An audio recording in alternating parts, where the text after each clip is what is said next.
دوست کی دعوت۔ دو چوہے آپس میں گہرے دوست تھے۔ دونوں کو آپس میں بہت محبت تھی اور ایک دوسرے کا بے حد خیال رکھتے تھے، مگر یہ دونوں چوہے ایک دوسرے سے بہت دور رہتے تھے۔ ایک چوہا جنکی شہر میں اور دوسرا چوہا بنکی گاؤں میں رہتا تھا۔ ان چوہوں کی دوستی ایک رشتہ دار کی شادی پر ہوئی تھی۔ اس دن کے بعد دونوں چوہے ایک دوسرے کا بہت خیال رکھنے لگے تھے۔ دونوں چوہے شادی کے بعد جب اپنے اپنے گھروں کو واپس چلے گئے تو چند دن بعد گاؤں میں رہنے والے چوہے نے شہری چوہے کو خط لکھا اور گاؤں آنے کی دعوت دی۔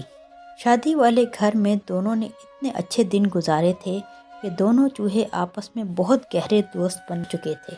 جب شہری چوہے جنکی کو گاؤں سے اپنے جگری دوست کا محبت نامہ ملا تو وہ خط کو سینے سے لگا کر جھومنے لگا، چونکہ اس کو بھی اپنے بھولے بھالے دیہاتی دوست بنکی کی یاد آ رہی تھی۔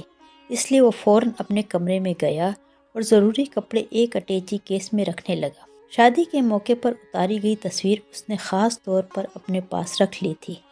جب چند گھنٹوں کی مسافت کے بعد جنکی چوہا بتائے گئے پتے پر گاؤں پہنچا تو بنکی چوہا اس کو دیکھ کر خوشی سے ناچنے لگا۔ بنکی نے اپنے دوست جنکی کو اپنے گھر میں موجود رنگین پلنگ پر بٹھایا اور لسی پلائی۔ تھوڑی دیر کے بعد بنکی نے اپنے دوست جنکی کو ساتھ لیا اور کھیتوں کی سیر کروانے چلا گیا۔ کھلی فضا اور ہرے بھرے کھیت دیکھ کر جنکی خوش تو بہت ہوا، مگر اس کا لہجہ پہلے سے بالکل مختلف ہو چکا تھا۔ بنکی نے اپنے شہری دوست کو تازہ گنے کا رس پلایا اور دیسی سرسوں کا ساگ بھی کھلایا، جس سے جنکی کا ناشتہ بھی ہو گیا۔ کھیتوں کی سیر کرتے ہوئے دوپہر کا وقت ہو گیا تو بنکی نے جنکی کو خالص دیہاتی کھانا پیش کیا، جس میں تازہ مٹر، دانوں سے بھرے سٹے، گرم گرم بھنے ہوئے چنے اور ٹھنڈی ٹھار لسی شامل تھی۔ بنکی نے اپنے شہری دوست کے سامنے گاؤں کے تمام لوازمات سجا دیے تھے۔ جنکی کو اپنے دیہاتی دوست بنکی کا چھوٹا سا گھر پسند نہیں آیا تھا۔ اس نے جب کھانے میں دیہاتی کھانا دیکھا تو اس نے ناک بھون چڑھاتے ہوئے کھانا کھانے سے معذرت کر لی کہ صبح ناشتہ بہت کر لیا تھا، اس لیے کھانا نہیں کھائے گا۔ بنکی نے شہری چوہے جنکی کی باتوں کو مہمان کی روایتی بات سمجھتے ہوئے کہا، ارے بھائی جنکو، تم گاؤں میں آئے ہو، خوب جی بھر کر کھاؤ پیو۔ میں نے تمہارے لیے کوئی خاص چیز تو بنوائی نہیں، یہ سب روایتی اور عام سا کھانا ہے۔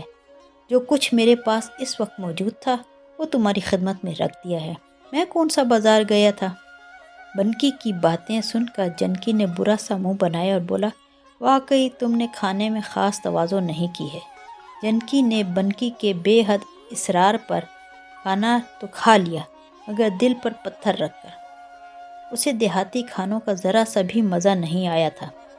اب شام ہونے والی تھی اور جنکی نے رات ہونے سے پہلے شہر پہنچنے کا فیصلہ کر لیا تھا، اس لیے وہ جلدی سے تیار ہوا اور بنکی سے گلے مل کر شہر کی طرف چل پڑا۔ شہر سے آتے وقت جنکی نے گاؤں میں پورا ہفتہ رہنے کا ارادہ کیا تھا، مگر وہ بنکی کا گھر اور کھانا دیکھ کر فوراً واپس شہر آ گیا تھا۔ اسے گاؤں کے کھیت اور سرسوں کا ساگ پسند آئے تھے، مگر کھانے میں مزہ نہیں آیا تھا۔ جنکی جب بنکی کے گھر سے نکلنے لگا تو اس نے گلے ملتے ہوئے بنکی کو جلد شہر آنے کی دعوت دی۔ جنکی نے طنزیہ لہجے میں بنکی کو کہا، تم شہر آئے تو تم کو اپنا رہن سہن دکھاؤں گا، مزیدار کھانے کھلانے کے ساتھ شہر کے بڑے ہوٹل میں خاص طور پر کھانا کھلاؤں گا، پھر تم کو اندازہ ہوگا کہ اچھا رہنے کا کیا طریقہ ہے۔ بنکی بالکل سادہ اور معصوم سا چوہا تھا۔ اس نے اپنے دوست جنکی کی پرخلوص دعوت کو خوشی سے قبول کر لیا اور جلد شہر آنے کا وعدہ کر لیا۔ کچھ دنوں کے بعد بنکی کو اپنے شہری دوست جنکی کی یاد آئی تو اس نے اپنے کپڑے ایک پھٹی پرانی چادر میں باندھے اور گٹھری بنا کر ایک لاٹھی پر لٹکا کر کندھے پر رکھ کر شہر کی طرف چل پڑا۔ وہ تمام راستے خوشی کے گیت گاتا رہا۔ پیار، محبت اور دوستی کے گیت اسے زبانی یاد تھے جو وہ تمام راستے گاتا رہا۔ بنکی چوہا زندگی میں پہلی بار شہر آیا تھا، جس سے وہ شدید گھبرا رہا تھا۔ اس نے ساری زندگی ایسی نئی گاڑیاں اور بے شمار لوگ نہیں دیکھے تھے۔ بیچارہ بنکی ڈرتے ہوئے قدم بڑھا رہا تھا۔ وہ سڑک کی ایک طرف گاڑیوں کے ہجوم سے بچتا ہوا چلا جا رہا تھا کہ